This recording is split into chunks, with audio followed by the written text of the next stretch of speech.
që nuk janë gjithmonë të filtruara. Mund të ketë edhe vartësi fëmia, familja mund të kaloj orë të tëra duke luajtur, që ndikojnë tek shëndeti, tek gjumi, tek performanca shkollore dhe tek detyrimi i fëmijës për të bërë edhe gjëra të tjera. Shpenzime të padëshiruara, mikrotransakcione, loja përdor Robux dhe element monetar në lojë që fëmijët mund të blejnë. Ka studime që tregojnë se sistemi i pagesave mund të jetë kompleks dhe i ngatërueshëm për fëmijët, duke i çuar në shpenzime që nuk i kuptojnë ndonjëherë plotësisht. Rreziku nga ndërveprime me të panjohur. Fëmia mund të kontaktohet nga ky sistem loje nga përdorues që nuk i njeh, mesazhe të papërshtatshme ose përpjekje për manipulim. Kështu që kujdes për gjithë ata të cilët fëmijët luajnë në këtë lojë.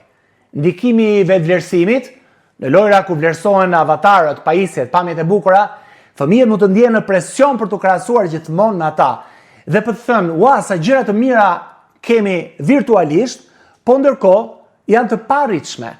Aty mund të shikojnë edhe gjëra luksi që nuk i kanë në jetë dhe nuk i marrin dot. Kështu që kujdes. Rreziku i përmbajtjeve ekstreme. Ka raste që janë raportuar për grupe ose përmbajtje që nxisin tek fëmijët, ide të rrezikshme apo sjellje vetëdëmtuese. Atëherë, si ta bëjmë përdorimin e Roblox më të sigurt? Disa masa që mund të marrin prindrit ose kujdestarët duhet të jenë të vendosin limite kohe, të përcaktoni sa minuta apo dhe sa orë në javë fëmia mund të luajë. Të përdorin kontrollet prindërore, Roblox ka cilësime dhe opsione se çfarë përmbajtje mund të shikojë fëmia. Pra, fëmia kur hyn aty të ketë mundësinë të monitorohet nga ajo që zgjedh nga prindrit.